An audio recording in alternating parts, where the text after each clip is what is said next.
Hello everyone. Mayong hapon, good afternoon, or magandang hapon. So, may babasahan lang po tayo ha. Try natin basahan yung si Alicia. Mima Alicia. So, try natin.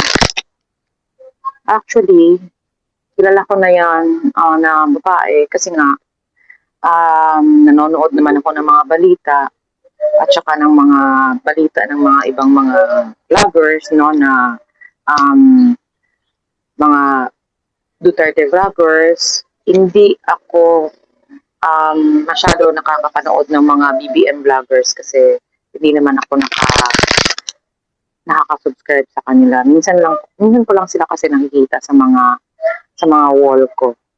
So babasahan po natin.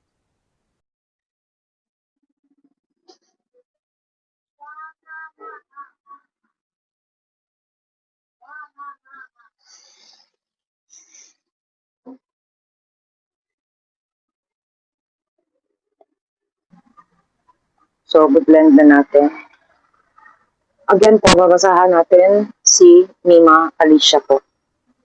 Try natin basahin kung ano yung nangyari before nung pinatay siya, binaril siya, at after. So, kuha tayo ng part niya. So, The Hermit po. Sa tingin ko, sa card na ito na nakuha ko, hindi ako magbe-base sa kung anong meaning kung i-google mo yung card. Magbe-base ako sa intuition ko, okay?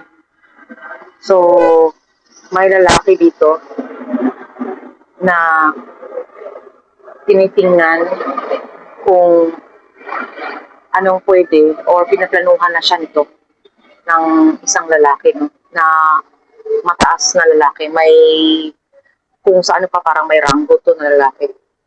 Tinitingnan kung anong pwedeng gawin sa kanya. So, Four of Wands. So, yan. Sa nakikita ko sa barahan niya is yung pinagplaplanuhan nga ito. Pero, may parang babaeng involved dito sa kamatayan niya. May babaeng involved. So, ito, sa The Fool. So, yung pagdidesisyon niya na maging isang BBM vlogger, nung malaman niya na malaki yung kitaan doon, diretso-diretso siya. Wala siyang, hindi siya nagdalawang isip. Diretso-diretso lang talaga ito si Alicia Mima sa kanyang pagdidesisyon or pagde-decide na kunin siya bilang BBM vlogger. So, ito,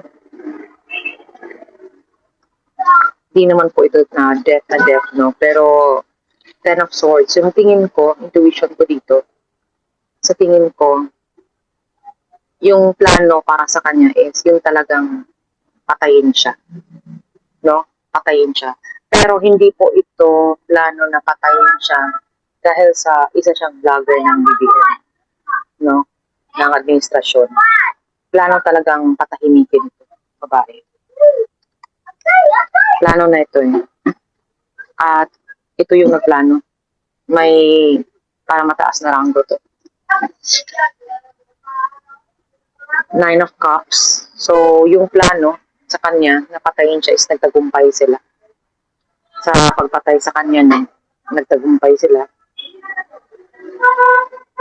At parang nagse-celebrate sila sa ginawa nila sa babae.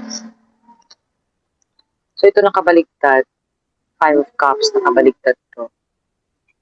So, ibig sabihin, sa tingin ko dito, malalaman talaga ng mga otoridad kung sinong may gawa nito sa kanya. Malalaman nila yan. Kahit pa sinasabi nilang utos yan ni VP Sara o malalaman nila kung sino ang papatay sa kanya. So, Pentacles, Two of Pentacles, so parang infinity. So, ito, may susunod sa tingin ko. May susunod silang Um, ano pang gagamitin natin na word para dito? May susunod na kukunin, no? So yun, may susunod sila na kukunin. So, ito, nakabaliktad.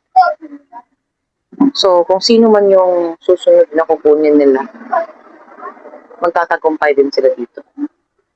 So, hoping, para kay Mima Alicia, ah, hindi man kita kilala o ano, pero tao pa rin, tao lang tayo, tao ka din. So, kahit hindi ko gusto yung mga sinasabi mo sa sa mga Duterte, no, pinagdadasal pa rin namin ang justice mo. Siyempre, ayaw naman din natin mangyari sa atin to o sa mga ibang kakilala natin. Pinagdadasal ko pa rin yung makamit mo yung hustisya mo. Diba? Siyempre kasi yung tinitingnan ko din dito yung nostalgia, yung magiging bata mo dati, yung masayahin kasi to, bata pa to. And masunurin to na bata, yung bata pa siya. So, na-impluwensyahan lang talaga to dahil sa pera, no? Na-impluwensyahan tong babae na to. So, yun lang. Sayang na sayang lang yung buhay niya. So, kung sino man yung nahulaan dito na baka may susunod or baka may susunod, kung alam mo na ikaw yan, magpaano ka muna. Kung sa Bisaya is magpabukid ka. No? Lumaylo ka muna. Umalis ka muna dyan sa lugar niyo. No? Huwag ka munang bumalik dyan. Yun lang ma-advise ko sa iyo. So maraming salamat po sa panonood sa video ko. And please like, follow, or kayo na bahala ko i-share nyo. Kung magpapabasa po kayo, pwede po kayong mag-PM sa akin. Antayin nyo po na ako po ay magre-reply. Malalaman nyo po pag ako ang nagre-reply kasi mag-send po ako sa inyo na parang code na ako yun para hindi kayo mas-scam. No? So, yun. Maraming salamat at please follow ko at salamat sa inyong support.